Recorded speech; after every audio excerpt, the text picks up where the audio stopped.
A consciousness transmission pipeline is about to open. As the man is sucked away by a stream of air, his body rapidly digitizes, and in less than 3 seconds, his data is stored on a hard drive. He slides through an automatic vending machine, where the food keeps changing. He finally finds a healthy snack but realizes he needs to log into his payment account to access it. He calls out to the angel, only to find that today's angel is a different person. He asks if there are any high-proof alcoholic beverages available, and the angel reminds him to continue swiping 100 more times to reach the alcohol page. However, he can't afford it right now, so he reluctantly decides to head to the cafeteria and take his chances. To his surprise, he discovers that all the food in the cafeteria is free. He quickly grabs a tray and starts piling it with food. But just then, a loudspeaker announces that mealtime is over, and all the food on his tray and the table disappears. As he complains, another person rushes in. Clearly, they also missed the mealtime, but this doesn't stop them. They walk over to a nearby food cabinet and start knocking on it, and sure enough,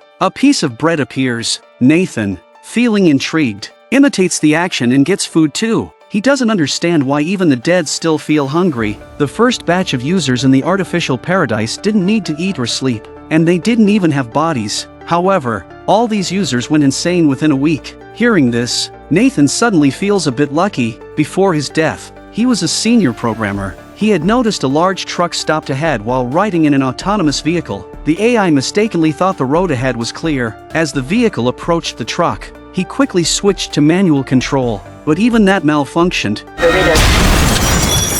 The car crashed, and the next thing he knew, he was in a hospital. His condition was critical, and his chances of survival were slim. His girlfriend Ingrid wanted him to upload his consciousness into the artificial paradise. Ingrid was willing to pay for him to be sent to the picturesque Lakeview area. The doctor spoke to Ingrid about his post-death matters, while Nathan remained confused. He wondered why they couldn't try to save him. Wasn't he too young to give up on? The doctor explained that his vital signs were rapidly declining, and Ingrid urged him not to hold on any longer. As long as he uploaded before he died, they could be together forever in the digital afterlife. But Nathan had never considered the idea of living forever. Ingrid was devastated, unable to believe that her boyfriend would rather die than be with her. Tears streamed down her face as she spoke. Nathan quickly reassured her and handed over the consent form. Was required to press the acceptance button, but he couldn't do so without reviewing the terms first. Soon, they reached a fateful crossroads. To the right, the upload area. To the left, the resuscitation room. Ingrid hoped he would make the right choice without Nathan. She wouldn't have a reason to live. Reluctantly, he pressed the same button. The doctor sent him to the upload area, where he would need to take a photo, and his memory would be uploaded to the cloud, living on forever in the artificial paradise. Once the process was complete, a voice guided him through the next steps. Following the instructions, Nathan's memory successfully integrated with the system. Nora asked him to contemplate the meaning of the word I in the phrase I think, therefore I am. Once done, she pulled a lever. Capturing the wave of meaning as his unique password, which would distinguish him from other deceased users. With proficient guidance, Nathan successfully completed the rebirth process. In front of him appeared an old-fashioned room, and his body gradually came into focus. This was the fabled Lakeview area, a 1:1 digital replica of the Victoria's City Grand Hotel's rebirth environment. To the east of Lakeview was a church, and the scenes inside the building were different for each person, depending on their religious beliefs. Some had even turned the church into a basketball court. Nathan also expressed his desire for a basketball court. Nora helped him replace the system option. However, after entering the password, realized that everything here was paid for by a woman, Ingrid. He had to ask for her consent before making any payments. Nora quickly reassured him, saying there were many free activities available, so he wouldn't be bored. However, the customer's mood didn't lighten, and Nora continued to console him. At first, dealing with death was hard, especially since he was still young. Most people who came here due to accidents initially felt depressed, but she encouraged him to look at the bright side. His body had already been frozen, and maybe one day, humanity would find a way to bring the deceased back to the real world. Grateful for the warm comfort, Nathan asked Nora for her name, but that was against company policy. She simply instructed him to call her Angel as a standard practice. Nathan wondered if this angel was still alive, like him, or had also passed away, or if she was just an AI. Of course, these questions had no clear answers, but if needed, the angel would always appear at his side. The connection with Lakeview was complete, and now he needed to check if any parts of his body were missing. After everything was done, Nathan officially embarked on his first day in the afterlife. There was plenty of time to explore the place, and he might even meet some friends in the afterlife. After soothing Nathan, Nora minimized the screen, as she had many other users to assist. Suddenly, she heard sobbing and expanded the screen. Realizing that the angel hadn't left yet, Nora continued to comfort him, assuring him not to overthink it. Just sleep it off. With a gentle movement of the joystick, Nathan fell asleep in an instant. She entered a few commands, and the blanket automatically covered him as the lights in the room dimmed. Her colleague envied the fact that she rarely encountered customers who passed away so young. But Nora was still concerned because those who came here due to accidents had a very high abandonment rate, up to 60%. She had been warned by the company several times every time a customer abandoned the process. Her wages were docked. They needed to ensure their customers lived happily in the afterlife. After work, Nora went home, where dinner was being printed. It was a newly designed steak created by a designer earlier that morning. Shifting the topic, Nora introduced her father to the company's latest feature. Now the deceased could enjoy beers from all over the world, and she even had an employee discount. But after all this time, her father still refused to upload his memory. Despite knowing that his daughter could take care of him after his death, he still longed to reunite with his wife. Nora didn't believe in any paradise after death, but even if hope was slim, he had to try. If it existed, his deceased wife would surely be waiting for him there. Despite all this time, Nora still couldn't convince her father. Soon, the next day arrived, and Nathan was walking around the Lakeview area. The scenery was beautiful, but every number written on the leaves seemed to remind him that everything here was just an illusion. Before long, he arrived at the legendary Lakeview. Some people were live streaming, showing the scenery here to the real world. Although the lake didn't look great, and the water was just a looping digital image, it still had a certain charm that couldn't be hidden by its flaws. He wished everyone could choose Lakeview after they died. After watching the live stream, Nathan raised his question. According to the advertisements that ran non-stop on TV, Lakeview should be a very popular place, so why were there hardly any people here? It turned out that each person could only view content from 5 floors at once. After learning Nathan's room number, he pulled up a map and scrolled upward, eventually locating Nathan's room. All users shared a single map, and at that very moment, there were 1 million people playing on the lake. If all of them were displayed at once, the server would crash instantly. Nathan found it boring. Everything here felt so fake, though there were robots to open doors and the service was attentive. Nothing felt real. He tried to remember what Nora had told him to live in the moment, but the fake nature of everything kept reminding him that this wasn't real. Meanwhile, Nora was leisurely watching videos when a colleague urgently informed her of the situation. Nathan was heading toward the data stream. Hearing this, she quickly rushed out of the restroom and sprinted to her desk, pulling out her virtual glasses. After asking a few people, Nathan learned that the rainbow column was the communication signal with the outside world. If someone touched it, they would instantly disintegrate. Nora appeared just before the crisis occurred. By the sound of she voice, Nathan knew that this was the angel he had met when he first woke up. Though the ads made everything seem perfect, Nathan quickly realized that something was off. He had never imagined that even the dead would fart. Who was the strange programmer that thought of such a detail? Nora explained that the design might be necessary for adapting to the new environment, but Nathan found it frustrating. The hair detail was especially maddening. It turned out to be a little prank by Nora. She had hoped that these small imperfections would make the experience feel more real, but Nathan disliked it so much. Determined to see the scenery in the data stream, Nathan decided to head there, even if it meant his remaining consciousness would vanish. Nora urged him to think about the meaning of I think, therefore I am. Though I hadn't disappeared, his consciousness was still alive and actively functioning. Why did he find it so strange? The reason was that his consciousness could still think, compare this place to the real world, and understand that he was still himself. His family would be happy, knowing that their son or husband was still alive in some way. Maybe this place wasn't perfect, and it differed from the paradise promised in the ads, but maybe that was better. Life itself wasn't perfect, but it was still the greatest gift. Humanity could find countless awe-inspiring things within these imperfections. Nathan was moved by her words, and Nora successfully convinced this reluctant client to stay. He knew that the person in front of him was definitely alive. An AI wouldn't speak with such pain and passion. He wondered what she looked like in the real world. Was she perhaps an old lady or even a man? When he learned she was just a virtual image with a bit of makeup, Nathan felt a little better, but the fact that employee guidelines forbade her from revealing her name disappointed him. However, Seeing that no one was around, Nora secretly told him her name and even shared her living and work address. She even described the unpleasant smell of the food his colleagues were eating in the office. Nathan saw the realness in these details, which made him change his mind and decide to stay here. Nora asked him what kind of food he liked, and after asking, she suddenly let out a fart. Under her strong suggestion, Nathan sniffed it and, to his surprise, it was the exact smell he liked. Nora enlarged the screen, removing the small flaw. Nathan instinctively touched his head, instantly feeling better. Before long, it was time to go home from work, could finally go rest. But in the empty office, the interface suddenly started moving. Nathan's programming memory was deleted, and it seemed that this accident wasn't as simple as it seemed. In the elevator stood a black and white girl, which startled Nathan. After asking, he learned that the girl was 108 years old. Before her consciousness was uploaded into the artificial paradise,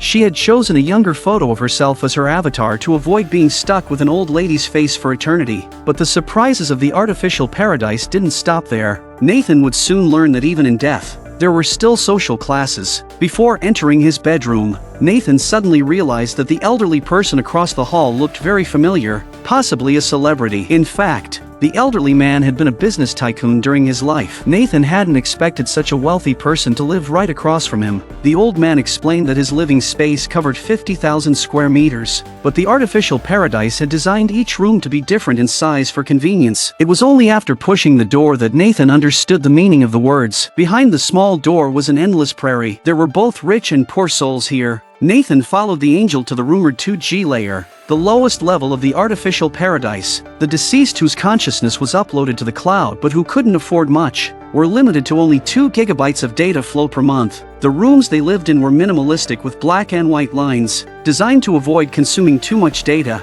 The scenes Nathan had seen, including the elevator ride, consumed data flow. For those in the second layer, such luxuries were unattainable. The food they ate was a new digital recipe, essentially an experiment on them. Books could only show the first 6 pages for free, and if they wanted to read more, they had to pay to unlock the rest. A boy was reading Harry Potter, and Nathan, a fan of the magic in it, was intrigued. The boy was confused. He said, "Harry Potter has magic." As soon as he spoke, his data ran out, and he was frozen until the next month when his 2 gigabytes would be refreshed unless someone paid for a recharge. But the shock didn't end there. Nathan saw people missing certain organs. He felt that the artificial paradise had gone too far. There could be no entertainment, but at least they should ensure that everyone had complete organs. Books shouldn't be limited after all. They were just characters that didn't use much data. But the reality was that the company needed to make money. This was capitalism. The little girl continued with her boring game, and Nathan couldn't watch anymore. Though they were deceased, those who still had their consciousness shouldn't be treated like this. Perhaps his purpose here was to help those living in the 2G layer. Anyway, his food was unlimited, and next time, he could secretly bring some down to them. But Nathan soon realized that he, too, was trapped. Ingrid called to remind him that his funeral was about to begin. Since all the expenses in the artificial paradise were paid by Ingrid, Nathan had to hurry to the scene. Ingrid connected his virtual avatar to the artificial paradise through a smart device and helped him choose a funeral suit. "You just need to swipe through the mall and click to complete the purchase. Didn't realize that needed to upgrade my package to access the clothes at the back." After upgrading, Nathan was dressed in a high-end suit. After checking the outfit, and then suddenly, Ingrid's face changed, and she swore. It turned out that there had been issues with the funeral arrangements in the real world. Once Ingrid left, Nathan finally breathed a sigh of relief. As the account holder, Ingrid had the power to control Nathan's actions. Seeing that his good buddy was on his way, Luke pulled out his 2 sets of clothes and chose the military uniform he used to wear. At the funeral home, the special funeral was about to begin.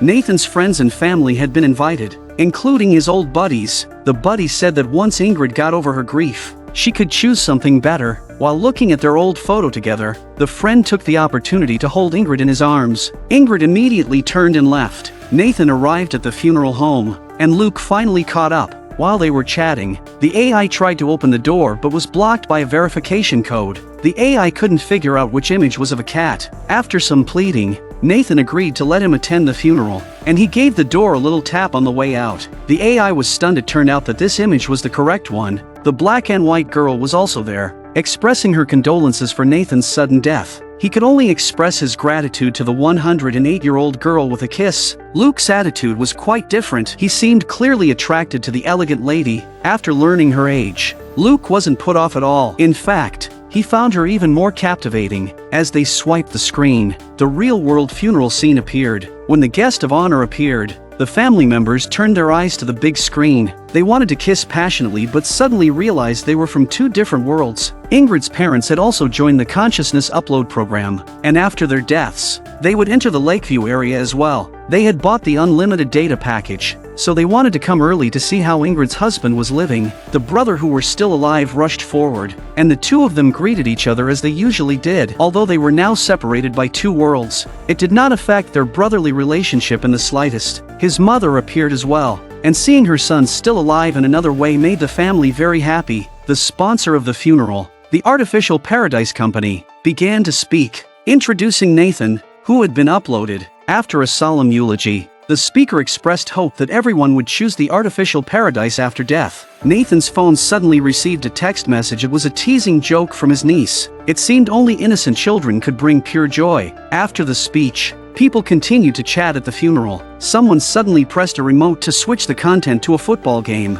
He wanted to check the score, but Ingrid insisted they switch it back. Nathan's mother apologized, saying the family really wanted to hold a grand funeral, but their financial situation was poor, so they had to follow Ingrid's arrangements. Nathan was puzzled. Had his mother not received his company shares yet? It turned out that his mother had only received a tiny amount of common stock, which didn't reflect Nathan's contributions, but because of memory deletions, Nathan could only suspect that he had been murdered. A stranger arrived at the funeral, a private investigator who happened to be Nathan's cousin. She had her eye on the unusual self-driving car accident and had a gut feeling that the seemingly flawless car had malfunctioned because of human interference. She suspected Ingrid might be behind it, hoping to receive the insurance payout, or perhaps for other reasons. Ingrid didn't answer these questions and found an excuse to leave. She tapped on her teacup and began speaking at the funeral. Nathan had thought Ingrid would mourn him deeply, but instead, she was thanking the sponsors. He couldn't understand it. It was his own funeral,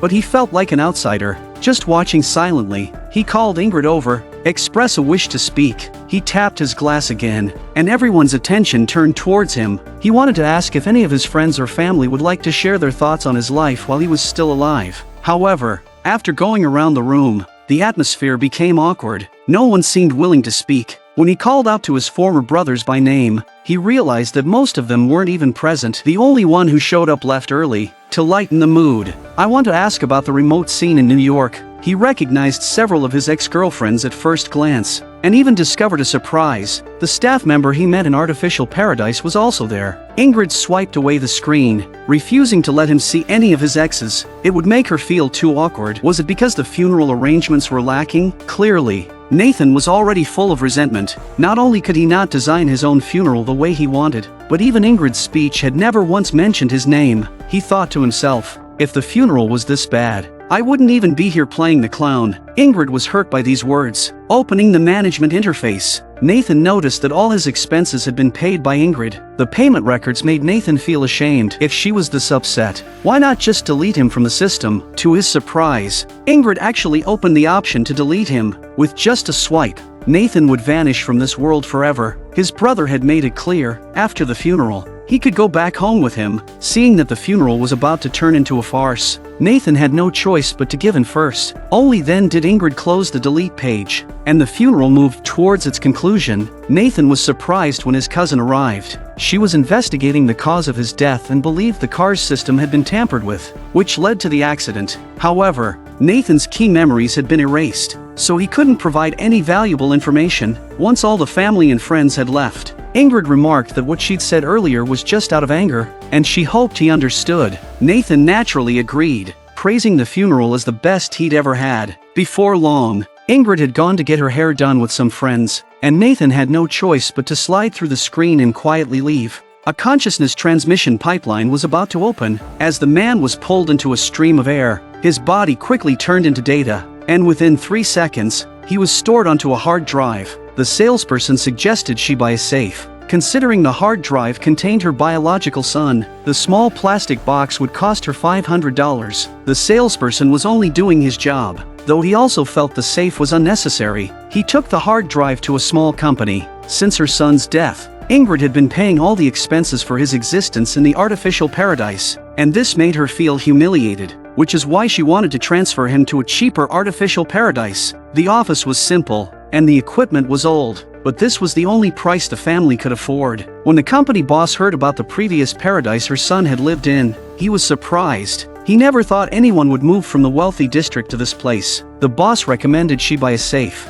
offering a 40% discount. Ingrid declined again, but she did admit that if the hard drive got wet, it would be destroyed. She quickly added a moment of silence for him and promised to buy the safe later. Seeing a drink placed next to her son, she couldn't help but worry. The boss noticed the potential danger and immediately moved the drink to a distance, then proceeded to place the hard drive into a data interface, but the interface was blocked, and after some force, it finally slid in. Behind them, two types of paradise were displayed as golden signs. The boss flipped a switch on the desk, and the scenes from these paradises were projected into the office. He flipped another switch, and Nathan's data was read out. He would now choose his new residence from the options shown on a table lamp. Though the scene was a bit awkward, the first paradise displayed was the Tuscan sky, a place where many deceased individuals had uploaded their consciousnesses to live on an eternal life. The next scene was from a social media-driven paradise, which was highly personalized. It collected every word users had ever said during their lives to provide tailored services for them after death.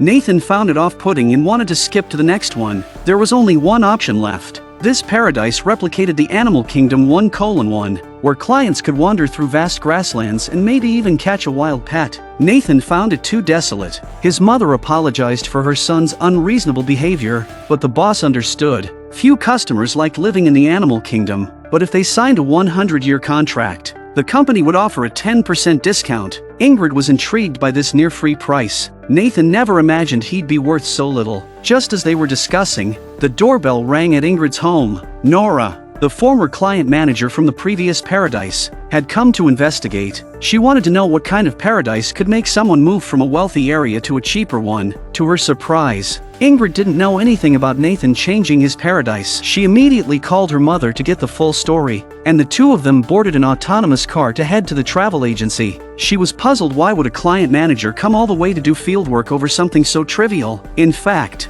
during her time with Nathan, Nora had developed feelings for him, though this couldn't be openly acknowledged. She could only say that the company cared deeply about user experience. When they arrived at the office, Nora was startled to see a familiar face. It was the homeless man who had previously stolen from her home. The situation wasn't as simple as it seemed. The doorbell rang again, and it seemed like business was booming today. The boss hadn't had so many clients in a while. Nathan didn't believe this was just business. Seeing her boyfriend confined to the table lamp made Ingrid feel heartbroken. She didn't understand why he would move from the city to this small place. Nathan explained that he didn't want her to keep paying for his afterlife expenses. Seeing Nora here as well was a bit of a bad feeling, and he didn't want to leave without a word like that. Ingrid was unaware that Nathan was subtly flirting with another woman right in front of her. After some conversation, Nathan agreed to return to Lakeview. As the hard drive was unplugged, Nathan vanished from the lamp. The two simultaneously placed their hands on the hard drive, and a fight was about to break out. Nora quickly intervened,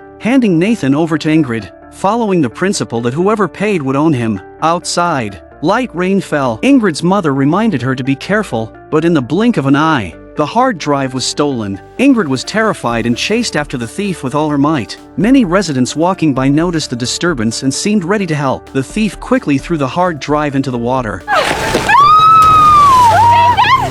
Ingrid had never waded through such dirty water before, but for Nathan, she forced herself to endure the disgust and searched for the hard drive. Nora told Ingrid to remain calm. She had already suspected something was wrong and had secretly hidden the real hard drive. Why would anyone want to murder their own son? The explanation was long. Ingrid eventually found Nathan, but the hard drive was severely waterlogged. Nora hurried over to tell her that Nathan was still alive. As data flowed through the pipeline, Nathan successfully returned to Lakeview. The robot was ecstatic, as every customer was important for the program. The Lakeview system was about to undergo a major update, and Nathan didn't have time to read the release notes. He was still thinking about how to break up with Ingrid. After the breakup, Ingrid would no longer be responsible for his afterlife expenses. Nathan needed to find a way to earn money. All the employees of Horizon Corporation were gathered for a meeting to prepare for the upcoming update. The technical director spoke. emphasizing that the update was crucial, and all clients would need to be in sleep mode during the update. Nora was tired of hearing these words and eyed the maintenance tools the engineers had. She secretly took one. The boring meeting finally ended. To celebrate the update, the company held a party to save costs. They combined the winter party with the update celebration. Nathan brought Ingrid, his lawyer, as his payer. She could delete him at any time. If he wanted to stay without money, the only option was to go to the secondary layer, where broke clients would be frozen until someone recharged their accounts. The lawyer left the meeting after finishing her statement. Now, the only way forward was to borrow money. He tried calling his former business partner, but no matter what, his partner wouldn't answer the phone. Just muttering to himself, the party had started, and the manager hoped the family members present would consider entering artificial paradise when they passed, but they didn't recommend coming too soon. To celebrate the update, Horizon Corporation was holding an Easter egg hunt. The first person to find the egg would win 1 million Lakeview credits, and their helping angel would get 10,000 real-world dollars. This was a great opportunity. If Nathan found the egg, he could use the money to cover the rent for the coming months. The manager reminded the angels not to cheat, or there would be consequences. Everyone quickly sprang into action. Luke's angel immediately appeared and ordered the indifferent client to get moving. She was waiting for the bonus to pay off her student loans. Luke rushed over to tell Nathan that if he found the egg, he was willing to give the bonus to his good buddy, so Nathan could finally break up with his girlfriend. Nathan was deeply touched, and the group quickly got to work. Just then, an old friend called. He knew there had been some disagreements between them over business, but it didn't mean he had to keep ignoring his calls. He also wanted to know why some of his memories had been erased. Had his brother made some kind of deal to kick him out, so the company could be sold off, and even go as far as to wipe him out completely? The friend was completely confused. He had never done anything like that. The reason he hadn't answered the phone was because of his past relationship with Ingrid. He kept apologizing, claiming that it had been a one-time drunken mistake, but he promised it would never happen again. If Nathan hadn't needed the money, he would have hung up by now. The friend's situation wasn't great either. The company only had 20,000 left, enough just to buy servers. While the company was desperate for those servers, he decided to lend the money to Nathan, in hopes of helping him out. This amount would be enough for Nathan to stay in the secondary district for a few months. Had Nathan not been planning to break up with Ingrid, he probably would have exploded by now. Ingrid got the news that Nathan was planning to switch districts and rushed over to Lakeview. Wanting to understand the reason, all the expenses for the past few months had been paid by Ingrid, and this didn't seem fair to her. Ingrid said she was happy to do it. But now, Nathan just wanted to break up. Ingrid replied, "If I hadn't been the one paying, Nathan's life might be in danger." It seemed she knew something about a murder plot. Was Ingrid involved? Nathan urgently wanted to know the truth, but she wouldn't speak, exiting her virtual role, leaving Nathan full of unanswered questions. Nora entered Lakeview, realizing the only way to uncover the truth was to restore Nathan's memories. She already had a plan. The tech department instructed all clients to stay in sleep mode during the update, suggesting that the memory reset could happen tonight. If Nathan stayed awake, the deleted memories might return all at once. Nathan was willing to take the risk. He needed to get to the bottom of things. Just before leaving, he stopped Nora and told her that he had already decided to break up with Ingrid, so they no longer had to carry any guilt. Nathan had prepared a gift for her, a pebble he had found by the river. Simple yet heartfelt. Nora really liked it. She got up, took out a set of tactile gloves. When worn, they allowed she to feel the sensations of the virtual world. Nora had also prepared a gift, a piece of maintenance equipment from a technician. This device could display virtual objects as code, and since Nathan was a programmer, he could now freely code these items. As they exchanged the devices, their hands touched for the first time. It was the first time Nora had physically interacted with him. The sensation lingered, unforgettable. Meanwhile, Luke was still desperately searching for the egg. His angel, eager to win the bonus, reminded him of the egg's location. Unfortunately, Luke couldn't understand the hint, and to his surprise, he actually found the lake's edge. The angel reminded him again that the egg was hidden in a nearby box, but Luke still couldn't catch the hint and even said, "If you make me sit on that box again to rest, I'll file a complaint." After saying this, he prepared to leave, never realizing how foolish he was. Not long after, the supervisor announced that someone had found the egg. A billionaire had won the prize. That's how reality worked. Those who least needed the prize often ended up with it. In fact, it was the angel's way of hinting that, in order to pay off her student loan, she had been forced to resort to this underhanded tactic. Luke only realized this now. He stood frozen in place, deeply saddened. Now Nathan, who doesn't have the money to pay the rent, doesn't know how he's going to stay in the Lakeview area. A vagrant climbed up to the window. Unnoticed by a girl on the phone, he crawled inside the room, walked straight to the kitchen, grabbed a fruit knife, realized it was the wrong one, and swapped it for the correct weapon. Knife in hand, he approached the girl, but the sound of a crying child echoed from outside the door. Opened the door to look around. Suddenly, Lola received a notification that her front door had been opened. Taking off her glasses, she stood up and went to check, thinking someone had knocked. She didn't notice the vagrant hiding in the shadows. Returning to her bed, her phone rang again. As she answered, a chill crept over her. The window had been opened without her realizing it. Just as she reached to close the window, the reflection of a figure appeared in her vanity mirror. Realizing the danger, she jumped up the window and climbed down the vines, leaving Nathan behind in shock. Nathan called out Nora's name, but there was no time for a response. He pulled out his maintenance device, hacked into phone lines and external communications, and used traffic cameras to locate Nora's position, successfully pinpointing the neighborhood. She was desperately running, and as she rounded the corner, she saw a glimmer of hope, a police officer who could help stop the criminal chasing her. The officer stepped up to assist but was stabbed in the chest by the assailant. Dying instantly, Nathan called her phone, asking her to call the police, but it was clear there wasn't enough time to wait for them to arrive. Accessing the building layout, he saw an office building 200 meters ahead. The plan was to enter the elevator on the first floor, quickly go up to the second floor, and hide. The pursuer would likely follow into the elevator, giving she a chance to escape. Running into the lobby, she repeatedly pressed the elevator's open button. After entering the elevator, quickly go up to the second floor. The assailant managed to chase after him but was too late to catch up. The killer watched the floor indicator, then waited for the next elevator and continued the chase up the stairs. The elevator finally arrived. The killer burst in and furiously pressed the button for the second floor, but by then, Nathan had successfully hacked into the elevator system. He shut it down and questioned the man's intentions. Unexpectedly, the assailant mocked him. It was clear he was a professional hitman. To eliminate the danger, Nathan dragged the elevator into the underground shaft, then forced it to slide repeatedly between the top and bottom floors. After dozens of cycles, the assailant was reduced to a bloody pulp. Nathan called Nora to tell her the threat was resolved and then cautiously made his way to the front entrance via the stairs. Outside, the remaining elevator passengers looked terrified,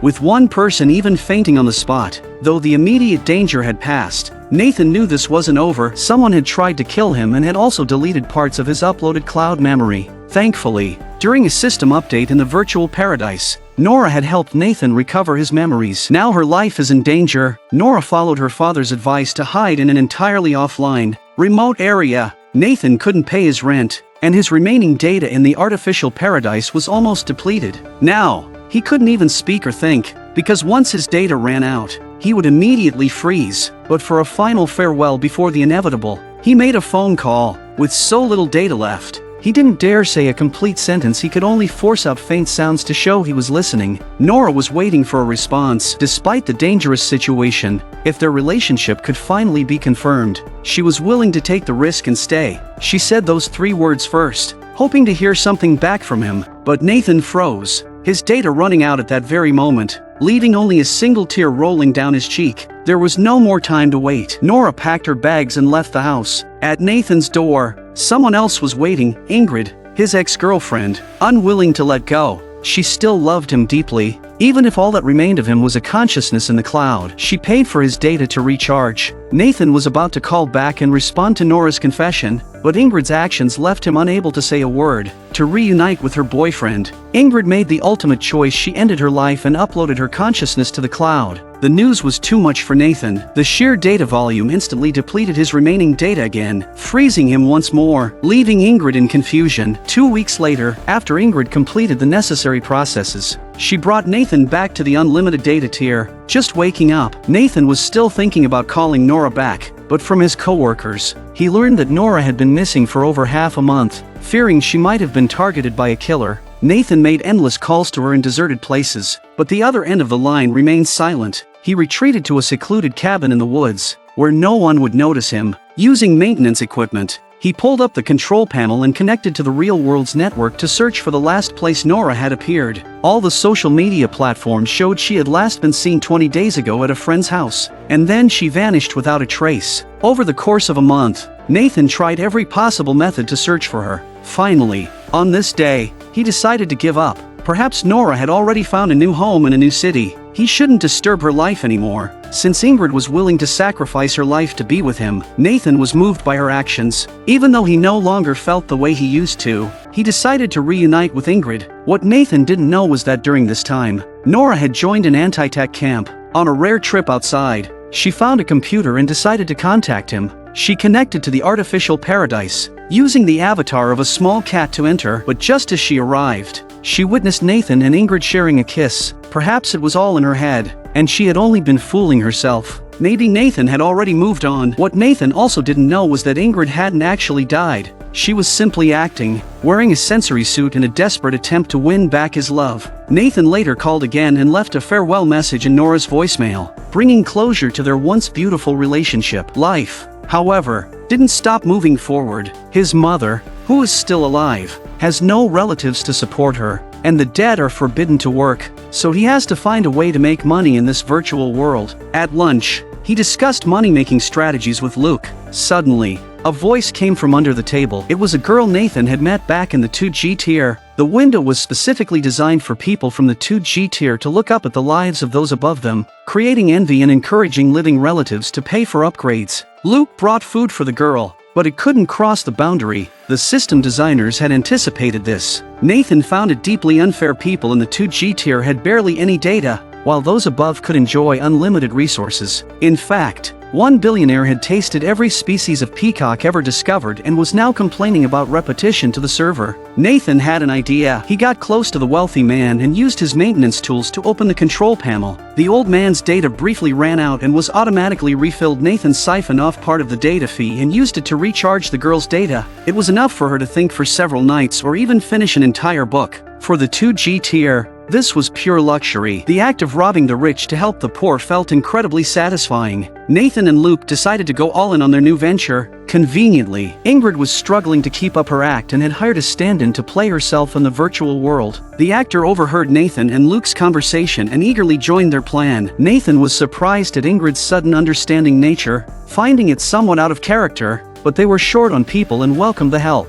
They stole a small sum from the wealthy district as seed money and headed to the gambling zone to win more. Ever since their deaths, these people had spent eternity playing cards, and each one of them was a top-tier expert. But Nathan had a trick up his sleeve. Using his maintenance tools, he modified Luke's glasses into binoculars so that Luke could spy on the opponent's hands from upstairs. Their opponent's assets ranged from tens of millions to billions. Such vast sums were mere pocket change to them. When the cards were revealed, Nathan would subtly tweak his hand's values, just enough to narrowly beat the competition. With this hacked advantage, their assets multiplied quickly. After winning more than a dozen rounds in a row, the other players wore defeated, somber expressions, but their streak didn't go unnoticed. The administrators detected abnormal fluctuations in the system's data. Sensing trouble, Nathan realized they had to leave immediately, but it was already too late. Ingrid had bet everything they had on a single round. Now, with no way to modify the cards mid-game, it looked like a guaranteed loss. The elderly opponent's hand was clearly stronger, although one card remained unrevealed.